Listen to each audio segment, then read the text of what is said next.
আল্লাহর রসুলের কথা অপরকে বলতে হবে। এই দায়িত্ব কার? খাঁটি মুসলমানের, মুমিনদের। আল্লাহর ভাষায় কুনতুম খায়রা উম্মাতিন উখরিজাত লিন-নাস তা'মুরুনা বিল মা'রুফ ওয়া তানহাউনা আনিল মুনকার ওয়া তু'মিনুনা বিল্লাহ। আল্লাহ বলছেন তোমরা হচ্ছ শ্রেষ্ঠ জাতি। কেন তোমরা শ্রেষ্ঠ জাতি? কুনতুম খায়রা উম্মাহ, তোমরা হচ্ছ পৃথিবীর শ্রেষ্ঠ জাতি, তোমাদের চাইতে ভালো আর কেউ নেই।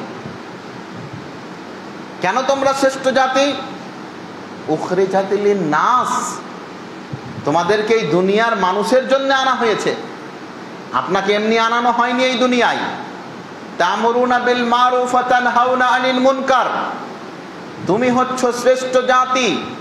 এই দুনিয়ায় আবির্ভাবের কারণ হচ্ছে তোমার পথ ভোলা মানুষদেরকে তুমি পথ দেখাবে, খারাপ কাজে মানুষের হাত ধরে নেবে, খারাপ কাজকে মানুষ থেকে দূরে সরাবে, আর ভালো কাজের জন্য মানুষের রাস্তাকে প্রশস্ত করবে, ভালো কাজের জন্য মানুষকে আহ্বান করবে। এটা হচ্ছে আমার আপনার কাজ। আল্লাহ এখানে সমস্ত মানুষের এই কাজ বলেননি। আল্লাহ বলছেন কুনতুম খায়রা উম্মাহ, শ্রেষ্ঠ জাতির জন্য এটা কাজ। উখরিজাত লিন-নাস, তারা মানুষের জন্য এসেছে। মানুষ বলতে কারা? যারা বেদিন, যারা বেনামাজি, যাদের ধর্ম নেই, যারা ইসলাম থেকে দূরে, তাদের জন্য আমার এবং আপনার এই দুনিয়াতে আবির্ভাব। আপনি মানুষকে বলবেন এটা ঠিক, এটা ভুল, এটা নেই, এটা অন্যায়। এই কারণেই এই পৃথিবীতে আপনাকে পাঠানো হয়েছে। প্রিয় ভাই, মনে রাখবেন দাওয়াত হচ্ছে নবী এবং রসুলদের কাজ, জানামেনা কাজ নয় এটি। পৃথিবীর বাছাইকৃত ব্যক্তিদেরকে নবী বলা হয়, জান্নাতি মানুষদেরকে নবী বলা হয়, আল্লাহর সঙ্গে যাদের কথোপকথন হয় তাদেরকে নবী বলা হয়। পৃথিবীর সমস্ত নবী পাপ থেকে মুক্ত, মাসুম আনিল খাতা, অন্যায় থেকে মুক্ত। এই যে গুণ নবী এবং রসুলদের, তাদের দায়িত্ব ছিল দাওয়াত। আদম থেকে নিয়ে মুহাম্মদ অবধি সাল্লাল্লাহু আলাইহি সাল্লাম, আপনি শরীয়তের ভিন্নতা পাবেন, কিন্তু এক জায়গায় একই রকমই পাবেন। সেটা হচ্ছে কি, প্রত্যেক নবী নিজের উম্মতদেরকে বলতেন কুলু লা ইলাহা ইল্লাল্লাহ তুফলিহু, এই মানুষেরা বলো আল্লাহ ব্যতীত কোনো উপাস্য নেই, তুমি কামিয়াব হয়ে যাবে, তুমি সফলতা অর্জন করবে। যেই গুরুত্বপূর্ণ দায়িত্ব আল্লাহ নবী এবং রসুলদেরকে দিয়েছেন, সেই দায়িত্বের বোঝা আজকে আমার আপনার ঘাড়ে। সোনার মানুষদের উপরে এই দায়িত্ব ছিল, জান্নাতি মানুষদের এই দায়িত্ব ছিল যে তারা মানুষদেরকে কোরআন হাদিসের কথা শিখাতো, কোরআন হাদিসের কথা বলতো। আর আজ আমরা মুখে ইমানদার বলে দাবি করি, কিন্তু সারা জীবনে একজন মানুষকেও বললাম না ভাই নামাজ তোমার উপরে ফরজ, না পড়লে জাহান্নাম। আল্লাহ কোরআনের ভাষায় বলেছেন কুল ইন কুনতুম তুহিব্বুনাল্লাহ ফাত্তাবিউনি, তোমরা যদি আল্লাহকে ভালোবাসতে চাও তো রসুলকে ভালোবাসো। আর রসুল কি বলেছেন? আল্লাহ নবী বলছেন কুল হাদিহি সাবিলি আদউ ইলাল্লাহ আলা বাসিরাতিন আনা ওয়া মানিত্তাবানি। আল্লাহ নবী বলছেন আমার পথ হচ্ছে সেটা। কোনটা আমার পথ? আমি মানুষদেরকে আল্লাহর দিকে ডাকি। আল্লাহ নবীর কাজ কি ছিল? আল্লাহ নবী এখানে স্পষ্ট করছেন যে আমার কাজ কি ছিল। আল্লাহ নবী বলছেন কুল হাদিহি সাবিলি, আমার পথ কি জানো তোমরা? আমার পথ এটা। আদউ, আমি মানুষদেরকে ডাকি তার দিকে, আল্লাহর দিকে, প্রমাণ দিয়ে, যুক্তি দিয়ে। এবং যারা বলে আমি মুহাম্মাদের অনুসারী, তারাও যেন মানুষদেরকে আল্লাহর দিকে ডাকে। আজকে কে এমন হতভাগা কপাল পুরা আছে যে বলবে আমি নবীকে ভালোবাসি না? বাসি না আমরা? নবীকে ভালোবাসেন কি বাসেন না?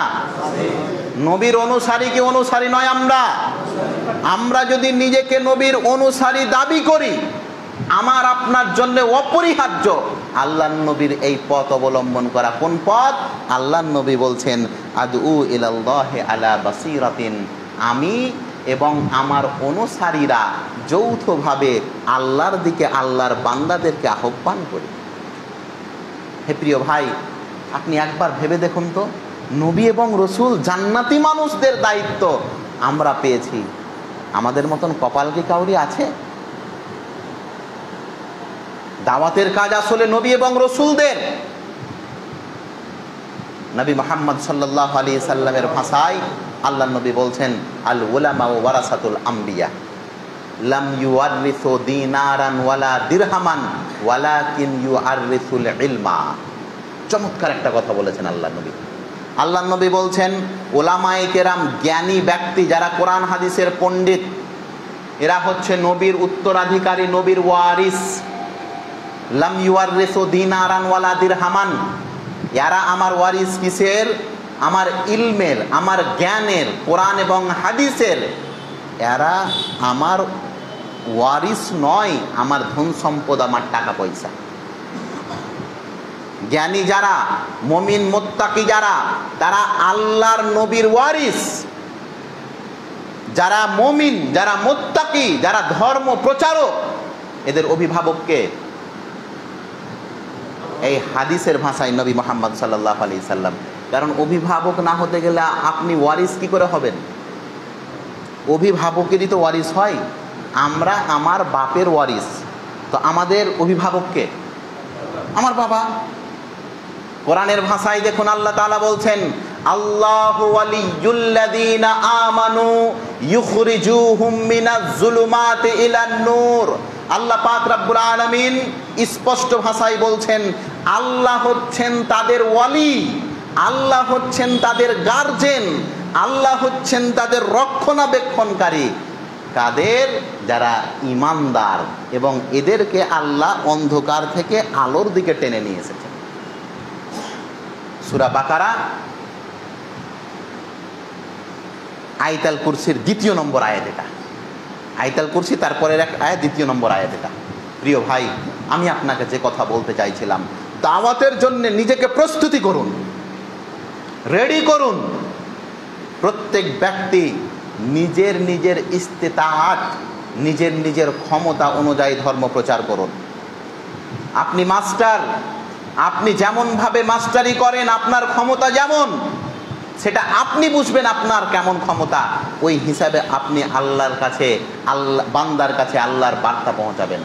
আপনি দিনমজুরি করেন, আপনি মানুষের লেবারি করেন, আপনি মানুষের কাজ করেন, আপনি নেতা, আপনি সর্দার, আপনি ইমাম, আপনি মুয়াজ্জিন, আপনি যেই ব্যক্তি হন না কেন, আপনার প্রফেশন দুনিয়াবি দিক দিয়ে পাল্টাতে পারে, কিন্তু আল্লাহ প্রদত্ত প্রফেশন আপনার চেঞ্জ হবে না।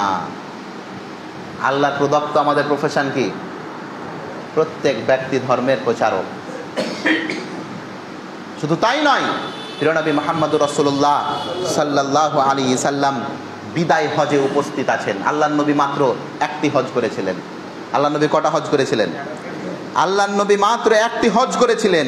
ওই হজে উপস্থিত নবী মুহাম্মদুর রাসূলুল্লাহ সাল্লাল্লাহু আলাইহি ওয়াসাল্লামের সম্মুখীন 1,24,000 সাহাবায়ে কেরাম বিদায় হজে। কত? আল্লাহর নবীর সম্মুখীন 1,24,000।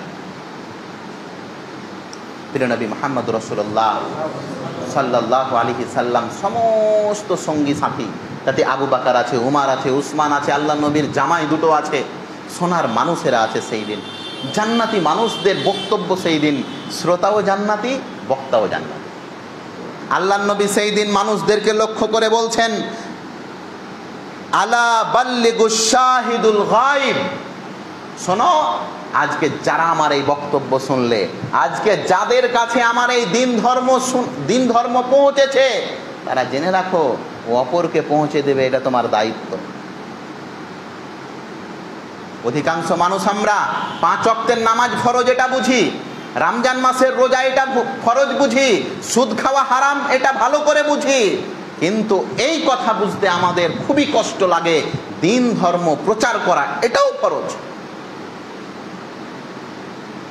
দিন ধর্ম প্রচারের অবহেলা, দিন ধর্ম প্রচারে গাফলতি, দিন ধর্ম প্রচারে সুস্তি, নিরাপত্তার ব্যাঘাত ঘটবে।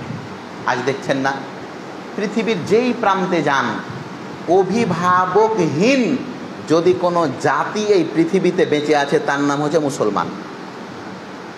কোনো অভিভাবক আছে এদের, যাকে যখন যেভাবে পারছে সেই দেশ তাকে সেই রকম করে মারছে। এদের পিঠে হাত বুলিয়ে দেবে এইরকম কোনো ব্যক্তি নেই। উত্তর থেকে নিয়ে পশ্চিম যে প্রান্তে আপনার চোখ যায়, সমস্ত প্রান্তে আপনি দেখবেন মুসলমানদের অবস্থা আজকে শোচনীয়। কেন এই পরিস্থিতি? আল্লাহ পাক রব্বুল আলামিন ওয়াদা করেছেন, যারা দিন ধর্ম প্রচারের জন্য বাড়ি থেকে বের হবে এদের নিরাপত্তা আল্লাহ পাক রব্বুল আলামিন স্বয়ং নিজে নেবেন। শুনুন, আল্লাহ পাক রব্বুল আলামিন মুহাম্মদ রাসূলুল্লাহ সাল্লাল্লাহু আলাইহি সাল্লামকে আশ্চর্য একটা কথা বলছেন। ঘটনাটা একটু বলি। আল্লাহ নবীর ইসলামের প্রথম দিকে মক্কা থেকে আল্লাহ নবী মদিনা গেলেন। আল্লাহ নবী মক্কা থেকে কোথায় গেলেন? এই সফরটাকে বলা হয় হিজরাত। কি বলা হয়? ধর্মের জন্য এক জায়গা থেকে আর এক জায়গা চলে যাওয়া, এটাকে বলা হয় হিজরাত আরবি ভাষায়। কিন্তু এই মক্কার বদমাশেরা, মক্কার কুরাইশেরা, মক্কার এই বদমাশেরা আল্লাহ নবী এবং সাহাবায়ে কেরাম কাউকেই মক্কায় যে আর শান্তিতে থাকতে দেয় না। এর জন্য আপনি জানেন, ইসলামের প্রথম স্তরের বড় বড় যেই যুদ্ধগুলো সবটি মক্কার কুরাইশদের সঙ্গে, কাফেরদের সঙ্গে ঠিক, কিন্তু বাইরের কাফের নয়, সবটি ঘরের। উহুদের যুদ্ধ মক্কার লোকের সঙ্গে, তারপরে প্রথমে বদরের যুদ্ধ মক্কার লোকের সঙ্গে, দ্বিতীয় যুদ্ধ উহুদ মক্কার লোকের সঙ্গে, তৃতীয় যুদ্ধ খান্দাক এটাও মক্কার লোকের সঙ্গে। 5 বছর ধরে আল্লাহ রসুল লড়াই করেছেন মদিনা গিয়ে নিজের পরিবার, নিজের আত্মীয়, নিজের খানদান, নিজের গ্রামবাসীর সঙ্গে। আপনি দেখুন বদর, উহুদ, খান্দাক কাদের বিরুদ্ধে? আল্লাহ নবী মদিনায় গিয়ে একটু শান্তিতে থাকবেন এই কথা তারা মেনে নিতে পারে না। এরই জন্যে আল্লাহর নবীর জীবনীতে আল্লাহর নবী সারা জীবনে যুদ্ধ করেছেন 90টি। কতটি? আল্লাহ নবী কটি যুদ্ধ করেছেন? ইতিহাসগুলো ভুলিয়ে ইতিহাসগুলো মনে রাখিয়েন।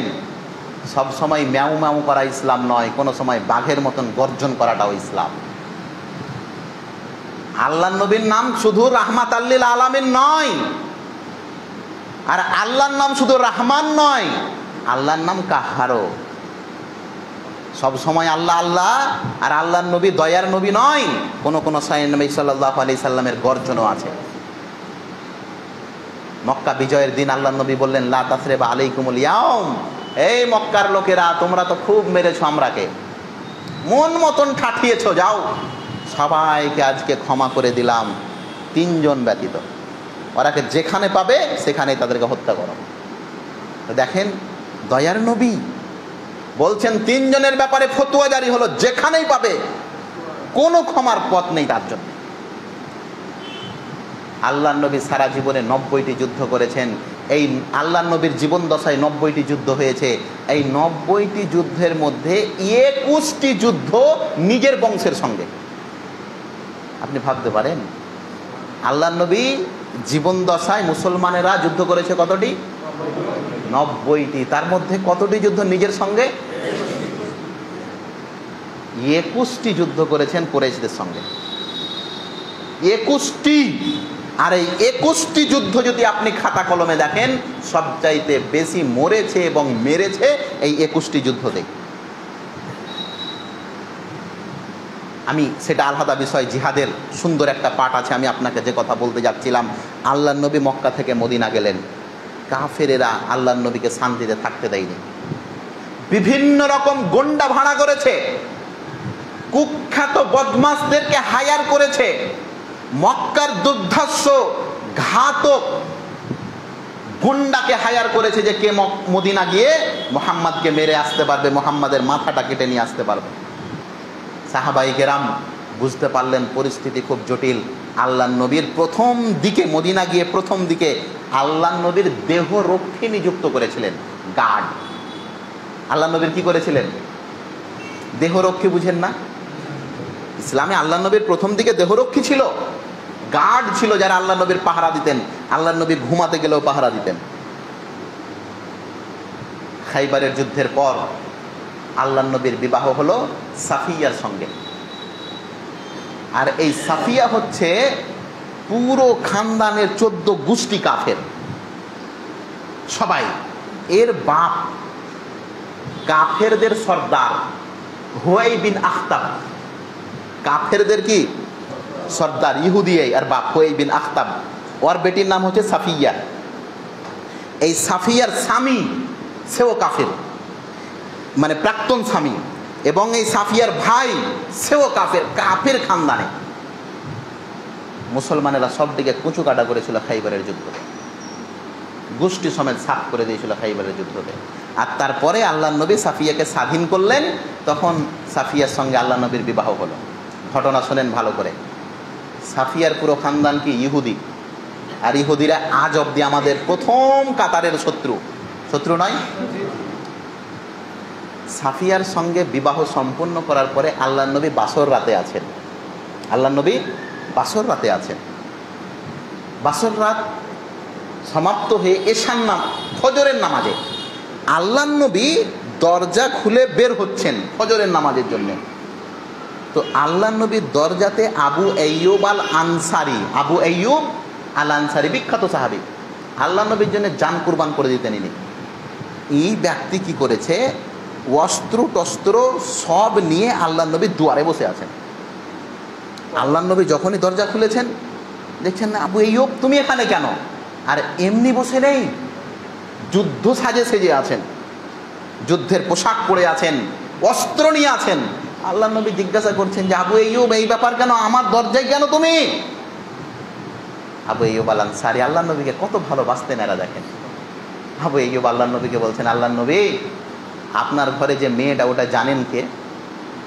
আমি জানি ওটা আমার স্ত্রী, আমার বাসর রাত আজকে, তুমি দরজাতে কি করছো? আল্লাহ নবী আপনি জানেন না ওটাকে? ওটা হচ্ছে হুয়াই বিন আখতাবের মেয়ে, তার বাপকে আমরা কেটেছি, তার স্বামীকে কেটেছি, তার ভাইকে হত্যা করেছি আমরা যুদ্ধের ময়দানে। এই মেয়ে আপনাকে বিবাহ করলো, আমার কোনো সন্দেহ আছে এই মেয়ের ব্যাপারে? যার 7 গোষ্ঠীকে 14 গোষ্ঠীকে আমরা হত্যা করলাম যুদ্ধের ময়দানে, সে মেয়ে আপনাকে বিবাহ করলো। আমি রাত্রে ঘুমিয়েছিলাম, আল্লাহ নবী হঠাৎ করে মনে পড়লো আল্লাহ নবীর বিবাহ কার সঙ্গে হলো? সাফিয়ার সঙ্গে। আরে সাফিয়াটা কে? ও তো ইহুদির বেটি।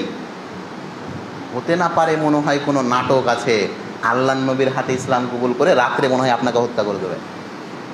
এরই জন্য আমি বাড়িতে আর ঘুমাতে পারিনি, সব কিছু নিয়ে আপনার গেটে রেডি হয়ে আছি, ঠুকঠাক শুনতে পেলে এই দরজা ভেঙে আপনার ঘরে প্রবেশ করবো আর তার মাথাটা ছেদ করে দেবো। আল্লাহ নবীর প্রতি ভালোবাসা দেখুন।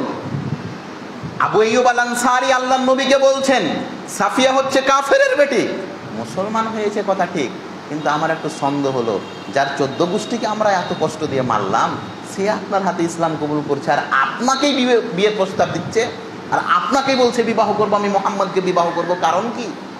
মনে হয় এতে কোনো ভেজাল আছে। নবী মুহাম্মদ সাল্লাল্লাহু আলাইহি সাল্লামের এই ঘটনা যখন ঘটলো, পাহারাদার ছিল এই গেটে, তখন এই আয়াত অবতীর্ণ হচ্ছে। আল্লাহ বলছেন, ইয়া আইয়ুহার রাসূল বাল্লিগ মা উনজিলা ইলাইকা মির রাব্বিক ওয়া ইন লাম তাফআল ফামা বাল্লাগতা রিসালাতাহু ওয়াল্লাহু ইয়াসিমুকা মিনান নাস ইন্নাল্লাহা লা ইয়াহদিল কওমাল কাফিরিন। আল্লাহ তাআলা বলছেন আল্লাহর নবীকে, এই রাসূল, আল্লাহর পক্ষ থেকে যা তোমার উপরে অবতীর্ণ করা হয়েছে সেটা আমার বান্দাদের কাছে পৌঁছে দাও।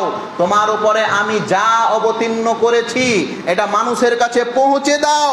তুমি যদি না পৌঁছাও, মানুষের জন্য তোমাকে আমি যা দিয়েছি, তাহলে রেসালাতের অধিকার যেটা, রেসালাতের চাওয়া পাওয়া যেটা, সেই চাওয়া পাওয়া তুমি পূরণ করলে না। আর জেনে রাখো, ওয়াল্লাহু ইয়াসিমুকা মিনান নাস, এই পথের তুমি যদি পথিক হয়ে যাও, তাহলে তোমার পাহারাদার হয়ে যাবেন স্বয়ং আল্লাহ। আল্লাহ কি বলছেন? এই নবী, আমি যা তোমার উপরে অবতীর্ণ করেছে এটা আল্লাহর বান্দাদের কাছে পৌঁছাও, কোরআন হাদিসের কথা বলো। আর শোনো, তুমি যদি কোরআন হাদিসের কথা বলতে যাও, তোমার দেহরক্ষীর প্রয়োজন নেই, তোমার দেহরক্ষী স্বয়ং আমি আল্লাহ। আল্লাহ যার দেহরক্ষী, আল্লাহ যার গার্ড, আল্লাহ যার হাফিজ, তার দুনিয়ার আর কোনো হাফিজ দেহরক্ষীর প্রয়োজন আছে? আল্লাহ নবী আবু আইয়ুব আল আনসারীকে বললেন, আবু আইয়ুব বাড়ি চলে যাও, আজকে থেকে আমার দেহরক্ষী ক্যান্সেল, আজকে থেকে আর দেহরক্ষীর আমার প্রয়োজন নেই। হে প্রিয় ভাই, দুনিয়ায় আপনি শান্তি পেতে চান, তাহলে ইরান তুরানের খবর বাদ দেন। দুনিয়ায় আপনি শান্তি পেতে চান তো অন্য দিক দুনিয়া বাদ দেন। নবী মুহাম্মদ রাসূলুল্লাহ সাল্লাল্লাহু আলাইহি সাল্লামের পথ অবলম্বন করেন, মানুষকে দুটা কথা বলেন। যদি আপনি মানুষকে দুটা কথা বলেন কোরআন হাদিসের, তো শাস্তি তাদের উপরে আসবে, কারণ শোনার পরে তারা অস্বীকার করেছে। আর যদি আপনি না বলেন তাহলে শাস্তি আপনার উপরে চলে আসবে, কারণ আপনি বলেননি, বুঝতে পারলেন না। আপনি মানুষকে কোরআন হাদিসের কথা বললেন, সে আপনার কথাকে বৃদ্ধাঙ্গুলি প্রদর্শন করলো, আপনার চিন্তা করার কোনো প্রয়োজন নেই, কারণ মাথার ওপরকার বোঝ আপনি নামিয়ে দিয়েছেন। এখন ওর সঙ্গে আল্লাহ কি ব্যবহার করবো ওটা আল্লাহর ব্যাপার আর তার ব্যাপার, আমার আর কোনো দায়িত্ব নেই। আল্লাহ নবী মুহাম্মদ সাল্লাল্লাহু আলাইহি সাল্লামের এটা নীতি ছিল, কমসে কম ইতমামে হুজ্জাত, নিজের জীবন বাঁচার জন্যে না, আরে নিজের রিহাইয়ের জন্যে, নিজেকে পরিশুদ্ধ করার জন্যেও মানুষকে দুটা কথা বলেন। কমসে কম আপনার দায়িত্বটা তো বোঝ থেকে নামলো। মানবে না মানবে ওর ব্যাপার আর আল্লাহর ব্যাপার। ইন্নাকা লা তাহদি মান আহবাবতা, আল্লাহ নবীকে যদি এ কথা বলেন, এই নবী তুমি যাকে চাও তাকে সোজা পথ দেখাতে পারবে না, তা আমার আপনার কোনো অস্তিত্ব আছে? আজকে আমাদের মধ্যে অনেক ভাই ইজতেমায় এইরকম কথা আছে, মানুষকে এত ডাকে মৌলভী সাহেব 10টা শ্রোতার বেশি হয় না। আমি আপনাকে বলি 10টা শ্রোতা তো অনেক। মক্কায় যখন নবী মুহাম্মদ সাল্লাল্লাহু আলাইহি সাল্লামের দাওয়াতকে বন্ধ করে দিল কাফেরেরা, কাউকে কথা বলতে দেবে না, আল্লাহর নবী বড়ই চিন্তিত হয়ে গেলেন, কি করা যায়। এ তো নবী, এর উপরে দায়িত্ব আছে। তিনি বুদ্ধি প্রয়োগ করলেন কিভাবে? দিনের আলোতে ওরা বন্ধ করেছে, রাতের অন্ধকারে আমি মানুষদেরকে দাওয়াত দেব। 1-2 বছর নয়, 3-3টি বছর। আল্লাহর নবী, মুসাইব বিন উমাইর, আলী রাদিয়াল্লাহু তাআলা আনহু, আবু বকর এবং আল্লাহর নবী, এই 3 জন এবং আল্লাহর নবীকে নিয়ে 4 জন রাত্রিবেলায় মানুষের দ্বারে দ্বারে যেতেন, আর বেশি লোককে বলতেন না, 4 জন মিলে একজনকে ধরতেন। আসআদ বিন জুরারা এটারই ফল। এই যে শুনেননি, পুরো মদিনা পরিবর্তন হয়েছিল আসআদ বিন জুরারার মাধ্যমে, এবং মুসাইব বিন উমাইর। এই আসআদ বিন জুরারা একে তৈরি করেছিলেন আল্লাহর নবী, দিনের আলোতে নয়, রাতের অন্ধকারে। আজকে চিন্তা করার কোনো প্রয়োজন নাই বন্ধু, আমি আপনাকে বলছি, আল্লাহর জন্য কাজ করছি, বিনিময় আল্লাহর কাছে চাই। কে আমার কথা শুনলো, কে আমার কথা শুনলো না, এটা আমি পরোয়াই করি না। সেই দিন আল্লাহকে বলতে পাবো, আল্লাহ তোমার দাওয়াত মানুষের কাছে পৌঁছেছিলাম, মানুষের অন্তর পরিবর্তন হয়নি, মানুষের অন্তরের পরিবর্তন তো তুমি, আমি নয়। ইয়া মুকাল্লিবাল কুলুব সাব্বিত কলবি আলা দীনিক, অন্তরের পরিবর্তনকারী আল্লাহ তুমি, আমি নয়। আমার ইস্তেতাআত, আমার ক্ষমতা যতটা ছিল ততটা আমি প্রয়োগ করেছি, বাকি আল্লাহ তোমার ব্যাপার। আল্লাহ নবী মুহাম্মদ সাল্লাল্লাহু আলাইহি সাল্লাম একাধিকভাবে মানুষকে বলছেন, কেউ কথা শোনে না। আমাদের অনেক দিনী ভাই এই রোগে আক্রান্ত হয়ে আছেন, অনেকজনকে বলছি, একজনও তো আমাদের কথা শুনে না। তখন সে কি করে? ও দাওয়াতের কাজই বাদ দিয়ে দিয়েছে। আরে আল্লাহর নবীর জীবনীটা পড়েন, একটা লোক আল্লাহ নবীর কথা শুনে না, একজনও শুনে না। নবী মুহাম্মদ রাসূলুল্লাহ সাল্লাল্লাহু আলাইহি সাল্লামের ব্যাপারে কোরআনে আল্লাহ খুলেন, সূরা কাহাফ প্রথম রুকুতেই আছে। আল্লাহ পাক রব্বুল আলামিন আল্লাহর নবীর এই পরিস্থিতি, এই মনমরা, এই দুঃখ বেদনা দেখে আল্লাহ পাক রব্বুল আলামিন আরশে আজিম থেকে আয়াত অবতীর্ণ করলেন, ফালা আল্লাকা বাখিউন নাফসাকা আলা আসারিহিম ইল্লাম ইউমিনু বিহাদাল হাদিসি আসাফা। এই নবী, তোমার কথা যে মানুষ শুনে না, পালিয়ে যাচ্ছে। তোমার কথা বলতে গেলে তারা কানকে বন্ধ করে নিচ্ছে, তোমার কথা শুনতে গেলে মানুষ তোমার থেকে দূরে পালিয়ে যাচ্ছে। এর কারণে কি তুমি নিজেকে শেষ করে দেবে? নিজেকে কি ধ্বংস করে দেবে? তুমি মনমরা কেন হচ্ছ? লাআল্লাকা বাখিউন নাফসাকা, তুমি কি নিজেকে হত্যা করে দেবে? তুমি কি নিজের নাফসকে শেষ করে দেবে তোমার কথা শুনে না? এরই জন্যে হে প্রিয় বন্ধু, আল্লাহর নবীকে আল্লাহ সাহস দিয়েছেন এরকম করে, তুমি তোমার কাজ করে যাও, হেদায়েতের মালিক একমাত্র আল্লাহ, আমি বিশেষ করে এই মসজিদের সমস্ত ব্যক্তিদেরকে বলতে চাইছি, প্রিয় ভাই, কমসে কম আমাদের উপরে যে দায়িত্ব এসেছে, এই দায়িত্বটার বোঝটা নামানোর জন্য তো আমরা দাওয়াতের কাজ করি। কে শুনলো না, পরিস্থিতি হয়েছে না হয়নি, পরিস্থিতি আপনার জন্য একদম তেল সেঁদুর নিয়ে রেডি হয়ে থাকবে না, পরিস্থিতি আপনাকে তৈরি করতে হবে। আল্লাহ নবীর জীবনীর কোন অংশটা বলবো? মক্কার লোকেরা বলল মোহাম্মদকে ব্যান্ড করে দে। ব্যান্ড হয়ে গেল, তুই একটা কথা বলতে পাবি না মক্কাতে। আল্লাহ নবীর ওপরে শোয়েবে আবু তালেব পড়েন। আল্লাহ নবীকে কাতে তাল্লুক বলা হয়, সম্পর্কচ্ছেদ পুরো খানদানের সঙ্গে। আর এরই প্রভাবে আল্লাহ নবীর মাথার ছাদ এক প্রিয়তমা স্ত্রী খাদিজা এবং আল্লাহ নবীর সবচাইতে শক্তিশালী ব্যক্তি চাচা আবু তালেব। এই শোয়েবে আবু তালেবের পরেই এরা দুজন ইন্তেকাল করেছিলেন। দুঃখ কষ্ট শেষ ছিল না। তারপরে মক্কার লোকেরা ফতুয়া কি জারি করলো? মোহাম্মদকে কথা বলতে দেওয়া হবে না, বন্ধ। কথা বলবে না তো দাওয়াত দিবে কি করে? কিন্তু আল্লাহ নবী চুপ থাকলেন না। মক্কার লোক কথা শুনবে না, চললেন আল্লাহ নবী পুটলি পাটলি নিয়ে তায়েফ। আপনি পড়িয়ে নেই ঘটনা, আল্লাহ নবী তায়েফ কেন গেছিলেন? কারণ মক্কা ব্যান্ড ছিল আল্লাহ নবীর জন্য, কথা বলা বন্ধ ছিল মক্কাতে। তায়েফ গিয়ে কি হলো আমি আপনি বেশি ভালো করেই জানি।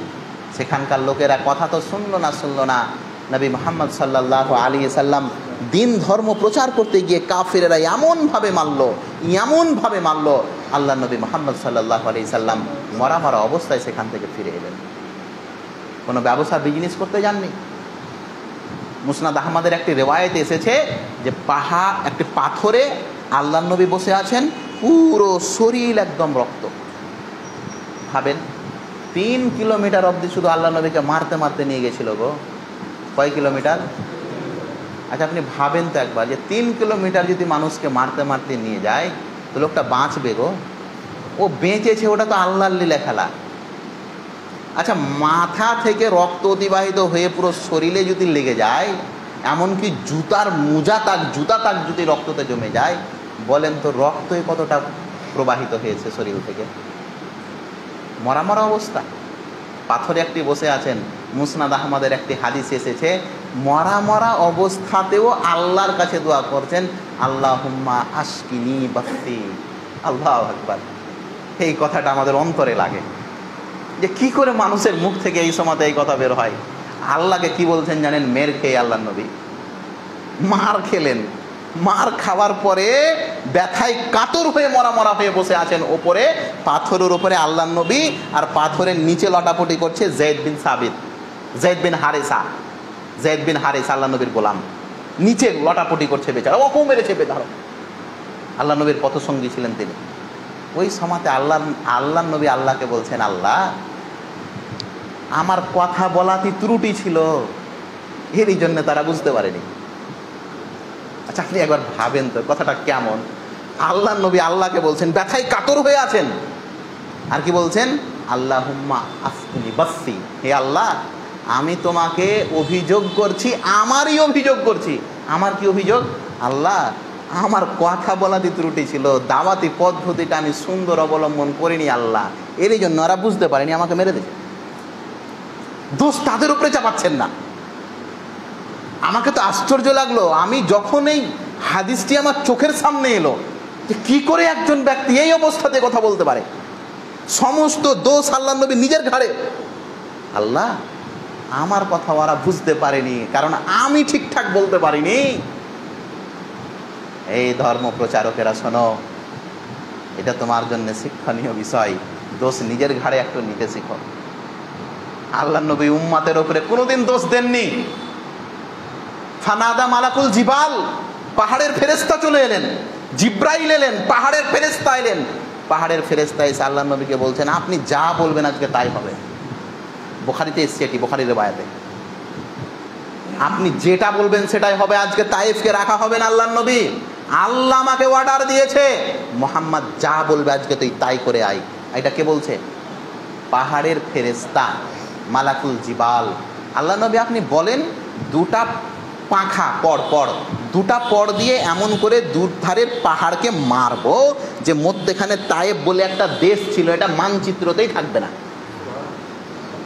কিন্তু আল্লাহ নবী কি বললেন? ব্যথায় কাতর আল্লাহ নবী বলছেন, বাল আরজু আন ইয়াখরুজাল্লাহু মিন আসলাবিহিম আন ইয়াবুদুল্লাহ ওয়া লা ইউশরিকু বিহি শাইয়্যা। পাহাড়ের ফেরেশতাকে বলছেন, এখনো ঘা শুকায়নি, এখনো ব্যথা যায়নি। ফেরেশতাকে বলছেন, বাল আরজু আন ইয়াখরুজাল্লাহু মিন আসলাবিহিম, এই শোনো, ধ্বংস করার কোনো প্রয়োজন নেই। আমি আশাবাদী এই ব্যাপারে যে আগামীতে এরা আমার কথা শুনে নেবে, আগামীতে এরা আল্লাহ এবং আল্লাহর রসুলের কথাকে শুনবে,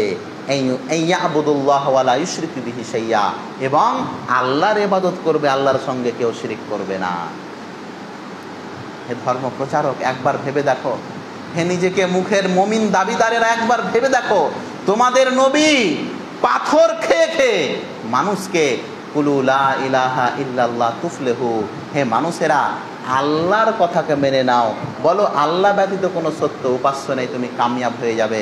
আর আমি আর আপনি আজকে ফরজ নামাজের পরে সুবহান আল্লাহ আলহামদুলিল্লাহ আল্লাহু আকবার বলে মনে করি বাপের বেটা 36 ইঞ্চি আমার সিনা, আমি দুনিয়ার সবচাইতে ভালো মানুষ। না প্রিয় ভাই, আপনার যতটুকু সামর্থ্য আছে ততটুকু দাওয়াতের কাজ করুন।